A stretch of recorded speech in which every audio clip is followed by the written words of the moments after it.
I just wanted to stop here for 1 second because this is one of our non-aeronautical tenants. Now, I say aeronautical, non-aeronautical. Obviously, you think post office, non-aeronautical, but this is an area where an airplane comes in and drops off the mail too. So it's a combination one here. Okay, we're gonna just stop right up here. Okay. He's going out to pick up what's called FOD. What's FOD? Foreign object debris. Oh. See that piece that's I do. out there? That is critical. Why is that? Especially when you have jet engines operating. Oh. Because it can be sucked into the intake and destroy an engine. Right. I've seen FOD literally destroy engines and cost over $1 million to repair. This is not our property, but as we go on, I'll show you. It wraps around. I'm sure you're familiar with the ball fields, the Delta fields. Oh, yeah. That's actually on airport property. Sure. And we own land on either side of it. That's where we're looking. We have about 5 acres that we're going to be looking to lease. We're going to town meeting this year to go for a longer term lease agreement, the ability to lease that for long term. Okay. We've always thought that it's the second busiest in Massachusetts. Is that still true? It depends on how you look at it. In terms of busy, number of operations, yes, we get very busy that way. In terms of passengers, we fluctuate anywhere from 2 to 4, maybe in the state. But there are days in the summer where we have more operations in Boston Logan. It gets extremely busy in the summer, as you know, with the number of flights that we have and airplanes that come in here. So. Now, what about your connection with Hyannis and that airport? Do we have anything? Oh yeah. I'm always shocked when I walk in that place. It's so dead. Well, there's nobody ever in there. It's interesting you say that because we're working with them now on some air service development activities. Okay. Before I get into that, though, if I may. Yeah. So this is Sun Island Road. This marina here, my understanding is there was a land swap where they got this property, we got some other. But if you look down to where the trees are on the right there, between there and the entrance to the Delta fields, all the way down Sun Island, that's the 5 acres that we're looking to lease. From there back to the baseball fields.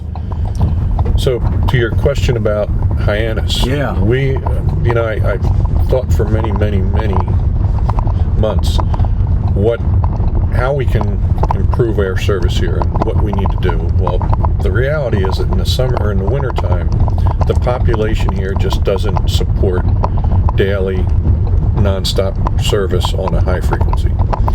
So in looking at some of the best candidates and zeroing in on who that may be and trying to do a business analysis to say, how does it make profit for an airline? The thing I came up with was our best bet is probably to team up with Hyannis for winter service. They have over 200,000 people on the Cape year-round. So we've been working closely with them to look at possibly getting some less than daily service in the winter to Hyannis, maybe 3 times a week to a hub. Because as I tell people, for us to go to a mall, we have to go to Hyannis. And we all get to Hyannis, whether it's fly or boat or whatever. So it may be that we can make a better business argument to an airline to serve Hyannis in the winter that would indirectly benefit us. So what would the difference be between what Cape Air's already doing? Well, what it could do is it could help Cape Air to supplement and feed that service. So let's assume that Hyannis were to get 3-day-a-week service to wherever. If Cape Air... Oh, I see. So it would just be the hub. You would fly to Hyannis, and then instead of going to Boston, you could move on. You could jump out of Hyannis somewhere. Yeah. So when we think about JetBlue and we think about that size aircraft, are we open to taking any jet? American Airlines is upgrading this year to a E170, which is just a little bit smaller than the JetBlue. I just want to point out too, you'll see some of the vegetation here. We have a very robust wildlife program that we're required to have. We have vegetation control, which indirectly controls the attraction of various animals and things that would be an attraction for birds, which are not good for airports. Right. So we have to have what's called a wildlife hazard management program. Okay. And a lot of that has to do with the type of vegetation. You'll see where we cut a lot of other types out. You mean so the birds don't land? Right. Okay.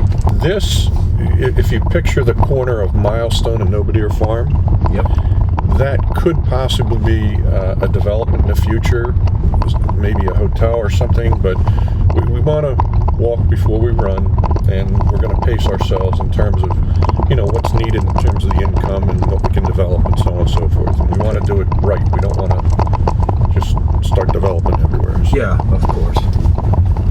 And as far as those big jets that come in, are we going to see more of those in the future? When you say the big jets? Like the JetBlue size jet. JetBlue is I would consider that a smaller jet. Okay, that's a small in one. Commercial service. Right, okay. But can we handle a big jet here? The Vice President used to bring in the 757. We have some private folks that bring in their 737s. We could handle decent size, but it's still only a 6,000-foot runway, so you're going to be limited in your weight. 6,000, right? So a 747 needs how much? No way. That's probably closer to an 8,000 to 9,000-foot runway they need. Got it. This is Bunker Road. Yeah. And we have Miles Reese and the VFW back there. That's not our property. As you come up here, you'll see a gate, and beyond that, most of it is our property with the exception of the electric company. All right. Now, the term that I've been told and is in our master plan for a lot of this is they're called LULUs, locally undesirable land uses. It's not things you want in your core downtown district. Are we talking like the tank farm would be out here? Well, the tank farm, is going to go just back to the left there. Toscana Construction is out here. We have various propane providers that are tenants of ours as well. The other thing is we're trying to reduce our debt service. Yes. And we have a couple of large ones rolling off in the next 2 to 5 years or so. When you say rolling off, the debt will be paid for. Got it. So if we can save $100,000 a year on that debt, we will. Yep. And my philosophy has always been to minimize the debt service and utilize grants as best we can. And what kind of debt are we talking about here? In terms of dollars? Yeah. Off the top of my head, I don't have the number, but it's in the neighborhood of, the terminal alone is probably 10 or 15 million left on that. Yeah, okay, so maybe 20 million? Yeah, or more. Or more, yeah. But again, it's, But you were given this. This right, isn't something that happened on your watch. In their defense, too, what was done was we now have very good facilities and infrastructure. We have a good terminal. We have a new fire station. We have a brand new the terminal, FBO. people would kind of argue that. I did say new. Okay. I don't know. I think I said new. I didn't. Anyway. What's going on with the restaurant? Give me 1 second. Yeah, sure. This is what's known as our SRE, or snow removal equipment building. Oh, yeah. About half of it is leased to the NRTA, so they're on the left side. We have the right side where we have all of our snow equipment maintenance and things like that. Okay.